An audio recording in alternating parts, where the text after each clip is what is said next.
네, 헬로 차이나 시간이죠. 중국 증시 들으신 것처럼 상승세 이어갑니다. 0.6% 오르면서 2,884선으로 개장을 했고요. 춘절 연휴를 보낸 그 이후에 예상과는 다르게 상당히 더 상승하는 그 모습으로 방향을 잡으면서 바닥을 확인한 그 모습이 펼쳐지고 있습니다. 오늘까지 4일 연속 강세가 나타나고 있는 그 구간이고요.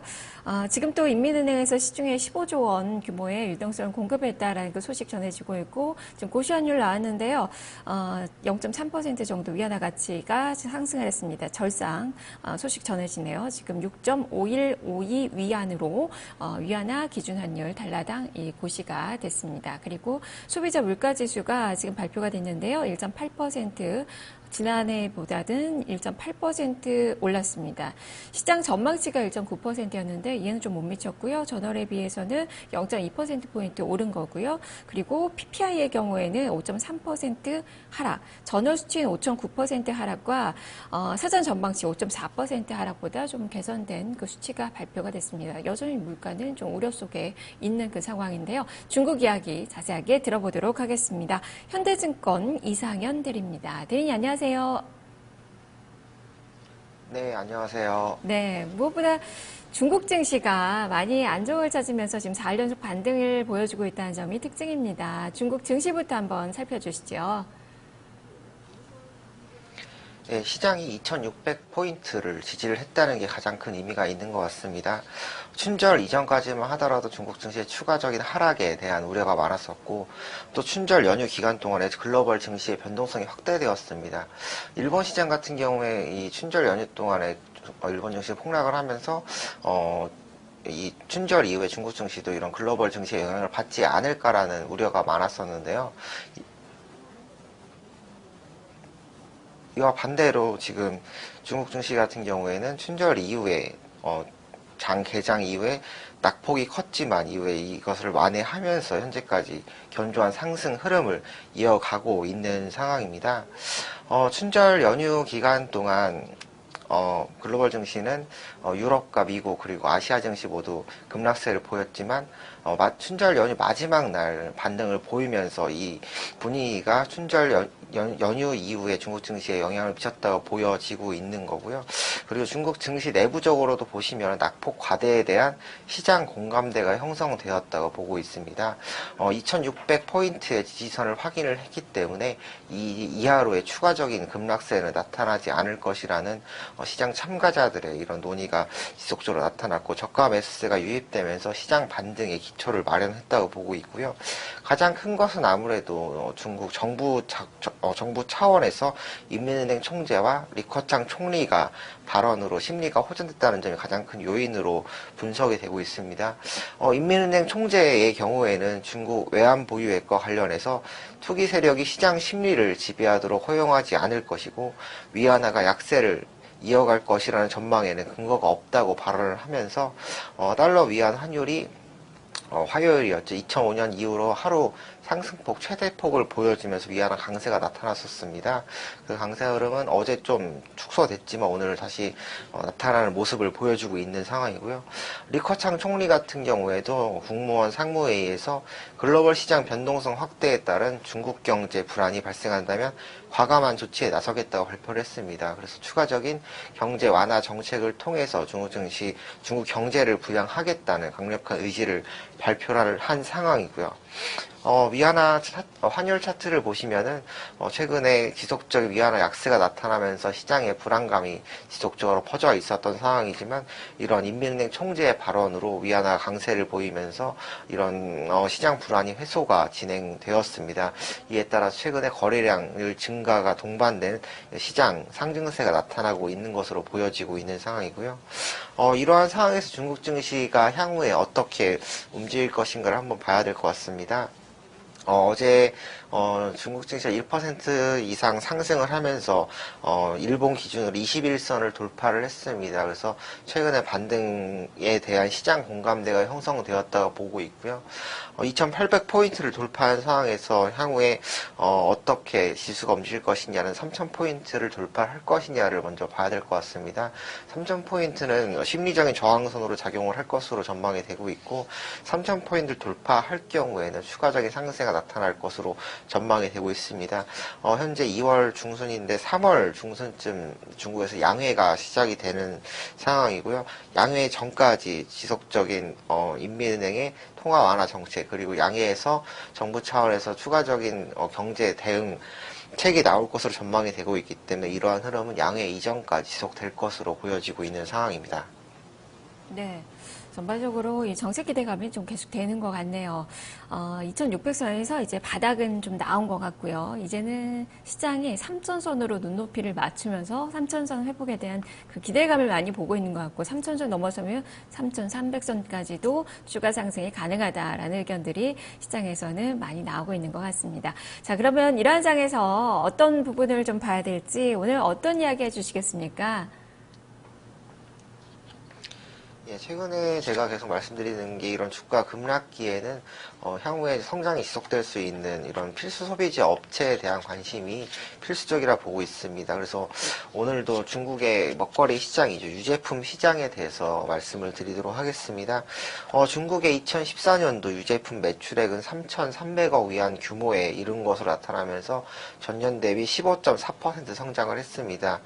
주요국과 비교를 할 경우에 경제 규모나 이런 유제품 시장 규모가 큰 절대적인 규모가 작지 않은 상황에도 불구하고 지속적인 고성장세를 유지하고 있는 상황인데요. 아무래도 최근에까지 지속되는 도시로의 인구 유입과 소득 증가 그리고 식습관이 서구화되면서 중국의 이런 유제품 소비가 확대되고 있는 것으로 나타나고 있습니다. 중국 유제품 업계는 이런 빠른 성장세에서 수입품보다는 자국산에 대한 선호도가 점점 높아지고 있고요.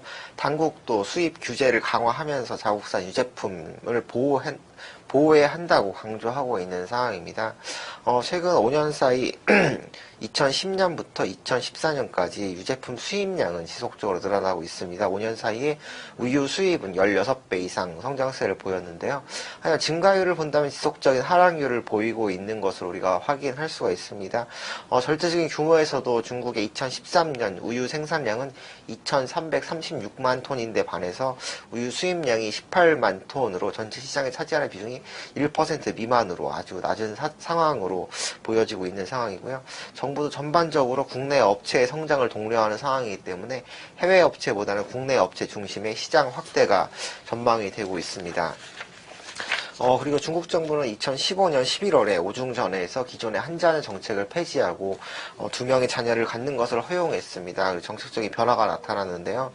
이번에 정부에서 발표한 한자녀 정책 폐지는 노령화 사회에 따른 인구 구조 변화에 선제적으로 대응하기 위함이고 장기적으로 감소 추세인 출산율을 상향하기 위한 노력으로 파악이 되고 있습니다.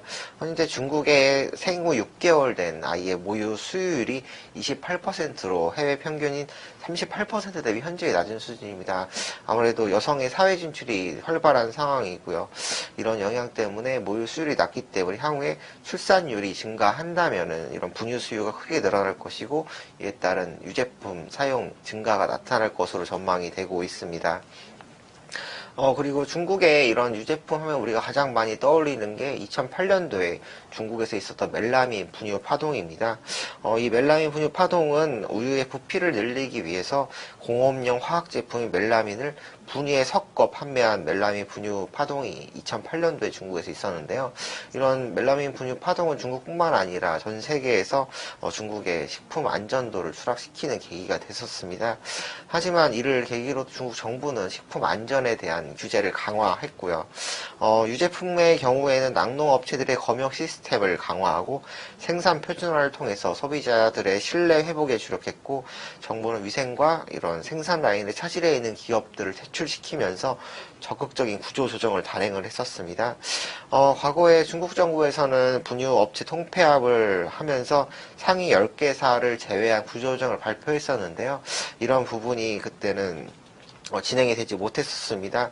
2014년 같은 경우에는 82개 업체를 제외하고 나머지 업체들을 불합격 처리하면서 다른 업체를 좀 퇴출을 시켰던 상황이고요. 현재 국무원에서 이런 분유 제조 업체들의 엄격한 기준을 정하고 있고 중국에서도 이런 상위 업체들에 대한 선호도가 높아지고 있는 상황이기 때문에 향후에 중국 유제품 업계는 상위 업체 위주의 시장으로 재편될 것으로 전망이 되고 있는 상황입니다. 중국 이 멜라닌 분유 파동으로 인해서 전 세계인들은 상당히 좀 충격에 빠졌었는데 이를 계기로 중국은 이 식품 위생과 관련돼서 큰 변화를 좀 겪고 있는 것 같고요. 또 중국 당국에서는 이 위생이나 그리고 생산 라인에 차질을 빚는 그 업체들 좀 빠르게 구조 조정을 하면서 지금 산업을 발전을 시켜 나가고 있는 것 같은데 그러면 여기서 또 이런 칼바람에도 웃는 그 기업들이 있죠. 말씀해 주셨던 상위 업체들은 지금 오히려 더 선전을 하고 있을 것으로 예측이 되는데요. 바로 그 종목이 또 오늘의 주인공이 아닐까 싶습니다. 어떤 종목 들고 오신 건가요? 네, 중국 유제품 업계에서 1위 업체입니다. 내몽고 1위 실업이고, 우리가 이 업체에 대해서는 굉장히 많이들 들어보셨고, 굉장히 친숙한 회사라고 알고 있는데요. 내몽고 1위는 1993년도에 내몽고에 설립된 전국적인 브랜드를 보유한 중국 1위 유제품 업체입니다. 2011년 이후로 줄곧 중국 내에서 유제품 업계 1위 자리를 고수하고 있는 회사이고요. 우유와 아이스크림, 그리고 분유, 요거트, 원유 이렇게 5개의 사업 분야를 가지고 있는 회사이고 100여 개의 자회사와 1000개 이상의 제품군을 보유하고 있는 회사이고요. 이 5개의 사업 분야 중에서 우유 같은 경우가 매출액의 70% 이상을 차지하는 가장 큰 매출 구성 사업입니다. 이 내몽고 1위 실업 같은 경우에 중국에서 1위 업체이고요. 글로벌 10대 유제품 회사입니다. 2015년 7월 달에 라보뱅크에서 발표한 2015년 글로벌 유제품 순위에서 10위권에 랭크된 유일한 아시아 회사이고요. 회사가 제시하고 있는 주요 슬로건인 중국 제품에서 중국 브랜드로의 변화입니다. 그래서 단순히 이런 제품 생산을 하는 회사가 아닌 브랜드 가치가 있는 회사로의 변화를 모색하고 있는 상황이고 이러한 노력의 결과라고 보여지고 있습니다. 현재 지금 회사는 2020년까지 글로벌 5대 브랜드로의 진입을 목표로 하고 있는 상황이고요. 중국 국내 시장의 성장과 브랜드 가치 확대를 통한 해외 시장 진출을 통해서 이러한 목표가 달성될 것으로 전망이 되고 있습니다. 또 중국의 소비 트렌드 변화가 이런 유제품 업계의 전반적인 시장 성장의 요인으로 작용되고 있는데요. 농촌에서 도시로의 인구 유입 확대에 따라서 우유를 비롯한 커피, 아이스크림 등의 소비가 점차 증가하고 있습니다. 그래서 중국 소비자들의 식습관이 변화하고 있는데요. 또 건강에 대한 인식이 많이 증가한 상황입니다. 그리고 우유가 우리도 과거에 학교에서 뭐 우유를 배급해주는 그런 것처럼 우유가 건강식품으로 자리를 잡고 있기 때문에 중국 내에서도 정부 차원에서도 우유를 많이 권장하고 있는 상황으로 우유에 대한 소비가 증가될 것으로 전망이 되고 있는 상황이고요. 그리고 내몽고 1위 같은 경우에는 좀 원유의 질이 타사보다는 좋다는 지역, 내몽고 지역과 홍명광성의 공급 시설을 보유하고 있는 회사입니다. 그래서 경쟁사 대비 좀 저렴하고 그리고 또 질이 더 좋은 제품들을 공급하고 있다는 그런 인식이 있기 때문에 이런 브랜드 가치가 향후 이런 트렌드 변화에 따른 수혜가 될 것으로 전망이 되고 있는 상황입니다. 그로 1위 실업이라고 많이 불리는데 중국의 유제품 이 점유율이 한 40% 정도 차지를 하는 아주 대형 기업, 유제품 이 시장의 공룡이라고 불리는 그 기업이라고 할 수 있겠고요. 아주 안정적으로 탄탄한 실적과 더불어서 이 해외 기업과의 이 투자도 이제 활발하게 진행이 되고 있고 앞으로의 성장세도 많이 기대가 되는 그 종목입니다. 중국 경기 둔화에도 불구하고 안정적으로 성장을 하고 있는 기업인데요. 그럼에도 불구하고 주가를 들여다보니까 주가는 지금 바닥권에서 아주 지루한 행보세를 좀 보이고 있습니다. 투자의 관점에서 어떻게 봐야 될지 투자 전략 제시를 해주시죠. 네, 장기적인 관점에서 봐야 될 것 같습니다. 이런 유제품을 비롯한 필수 소비재 업체들은 주가 급락기가 가장 큰 매수 기회라고 보고 있고요. 이 내몽고 1위 실업 같은 경우에는 현재 기술 제휴와 협력을 통해서 지금 글로벌 업체들과 지금 활발하게 협력 관계를 유지하고 있습니다. 2014년에는 네덜란드의 국제 기준을 충족한 R&D 센터를 설립을 했고요. 그리고 미국과 이탈리아 업체들, 선진 기술을 보유하고 있는 업체들과의 기술 제휴 협력을 통해서 향후에 시장 선점을 할 것으로 전망이 되고 있고요. 판매 채널 확대, 시장 개척을 통한 해외 시장 진출에도 청신호가 켜질 것으로 전망이 되고 있습니다. 그리고 이 유제품 업체, 즉 내몽고 1위 시럽 같은 경우에는 아직까지는 타 글로벌 업체 대비 한정적인 사업 포트폴리오를 보유하고 있는 상황인데요.